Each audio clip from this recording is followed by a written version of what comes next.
Hey everyone, this is Ann with CAnsave.com, and this video is going to be my reluctant Amazon FBA 3-month update.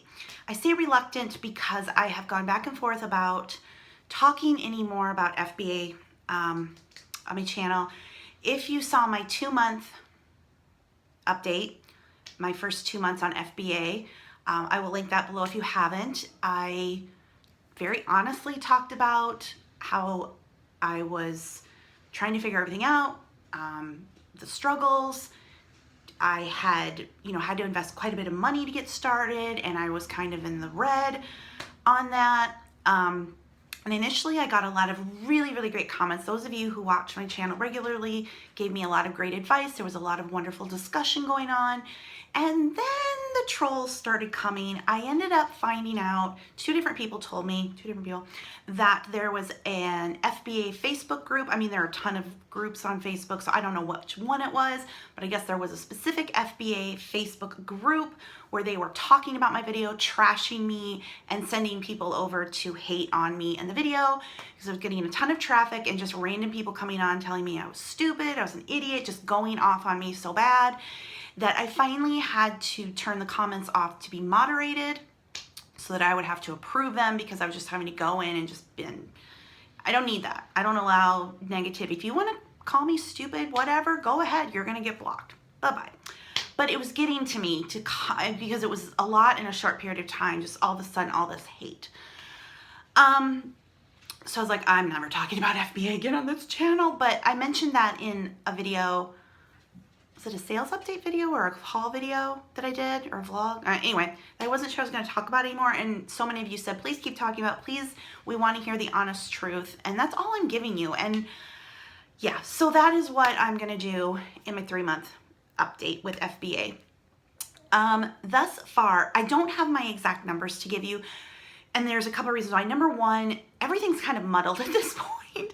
When I go out on a big buying trip, which I've been doing bigger buying trips lately, I come home with a ton of stuff and it all gets separated. There's some eBay, there's some FBA, there's some consignment store, some things I get for free. So to go through and say, okay, I've spent X amount of dollars, I made X amount of money. At this point, it's like, I'm not even going to try to do that math. I will say that I have moved into the black, but I think I'm just at the break-even point. I really don't feel that I'm yet making a profit. I've been getting payouts, one sort of big, but then the others have been small. But I do know that I'm just at the break-even point, maybe a few bucks over, so not much. Things that I've learned that I've changed. Number one, when I first started, I just sent everything I had in. And people were then explaining, you need to look at the rank. You want to look at things that are going to sell fast. If they're not going to sell fast, you want to make sure that there aren't a bunch of other ones on the site. So using that information, I took advantage of Amazon's offer, which was just in April, I think the end of March through April, that you could have them send you back your inventory for free. Your dead inventory. They want to clear out the warehouses. So many people are sending stuff, they want to clear them out. They would send things back for free. So I went in and almost everything that I had originally sent in, I had them send back to me.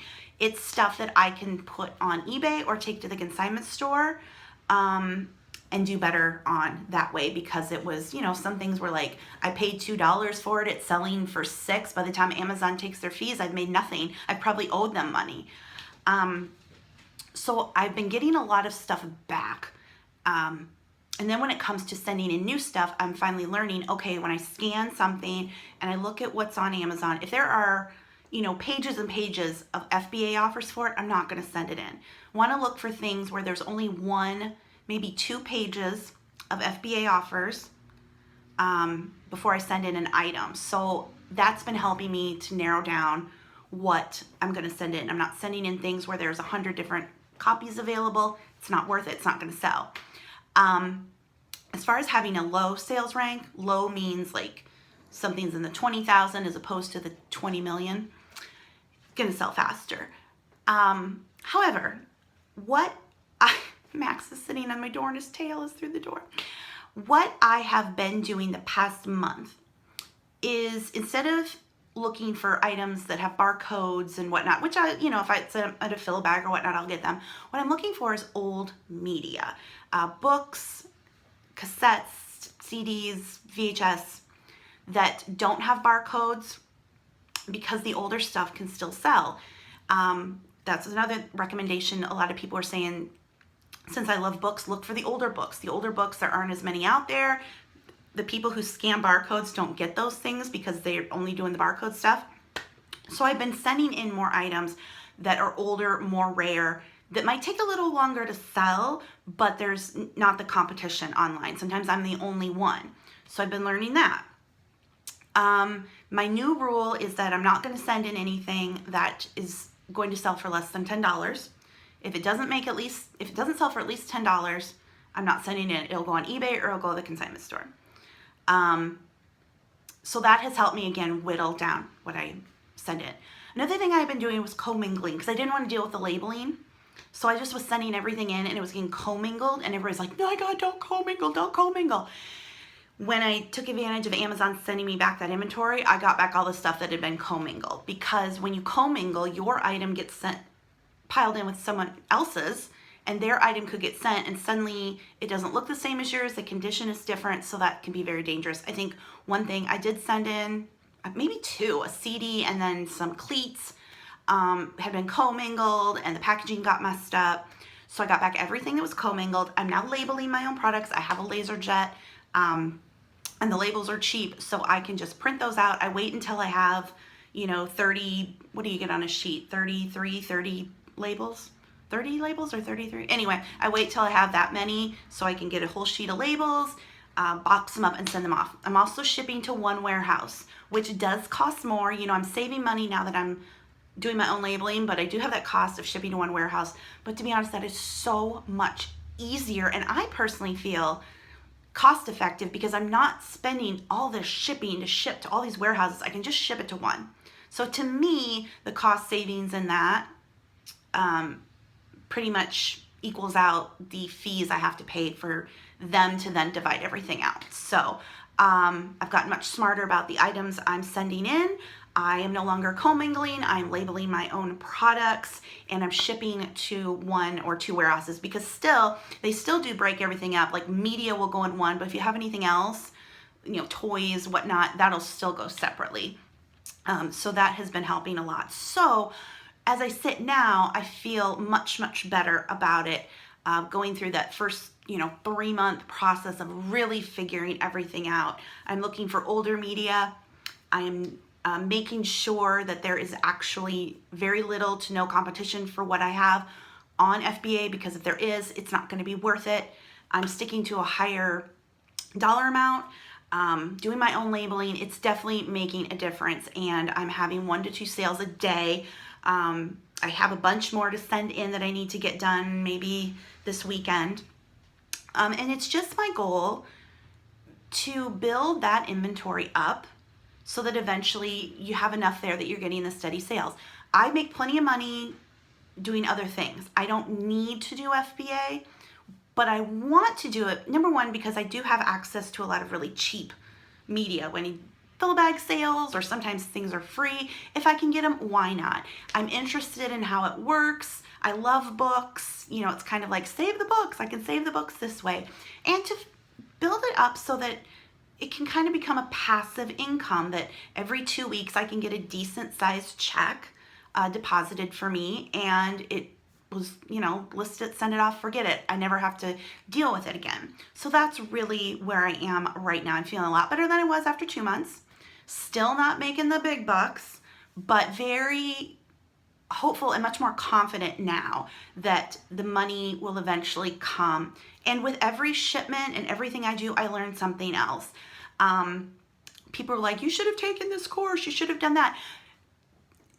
First of all, there are so many snake oil salespeople here on Amazon, on YouTube, talking about Amazon. I mean, my feed will be filled up. Whenever I have an FBA video, they'll be all along the side, make $10,000 a month on FBA. And I've heard from, other people, you hear from couples who are making, who are selling $1 million on Amazon in a year. Their net profit is $50,000. Now, $50,000 is nothing to sneeze at, but $1 million in sales, when you consider what they had to pay for the items, the fees, everything else involved, that they only have $50,000 in their pocket.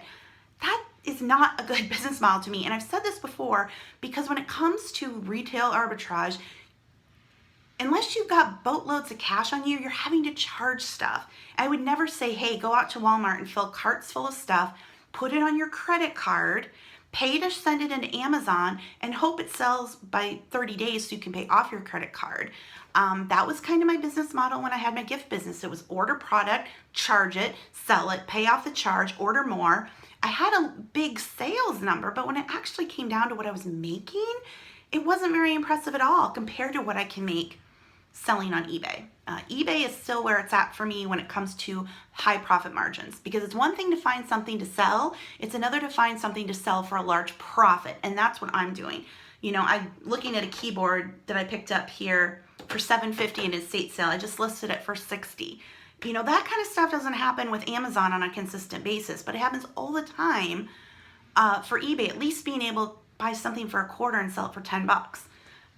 As opposed to going and scanning stuff, charging it, making a couple bucks profit on it. It's a volume game on Amazon, whereas eBay, you can, yes, it's more work in terms of listing individual items, but the profit margin is huge compared. So that's still where the smart business is. I personally believe, I'm sure I'll get the FBA haters back on this one who'll be like, yeah, you're doing, I made all this money and whatever. If you are netting really good money and you don't have any credit card debt backed up, then God bless you, go for it. I'm going to stick to the media, things that I'm doing, and just look at it as a passive source of income in the future. So that's my 3-month FBA update. If you like this video, give it a thumbs up. If you didn't, I'm sure you'll thumb it down. If you want to leave me a comment, go ahead. If you've been sent here by a nasty Facebook group and want to leave nasty comments, go ahead. I will block you. If you like these kinds of videos, be sure to subscribe. I thank all of you who came to that first video originally and left such great advice. I got such great advice from you guys. Really helped me out. I do want to give a shout out to a channel that I really have been getting a lot of great information on for the books and things, and that is Book Bandit. I will link his channel below. I don't know why he doesn't have more subscribers. He has great information, logical, reasonable, honest. You know, I think he's just doing this extra compared to his regular job. Not saying, you know, he's making all these big bucks money. He's very honest, very transparent, really getting a lot of great information from Book Bandit. So again, go check out his channel, subscribe, tell him I sent you. And yeah, that will wrap it up. Let me know if you want me to keep doing these FBA updates, and maybe I will reluctantly do another one in the future. So that is it for this time, guys. I'm off to send some more books off to Amazon. I will see you in the next one. Thanks for watching. Bye.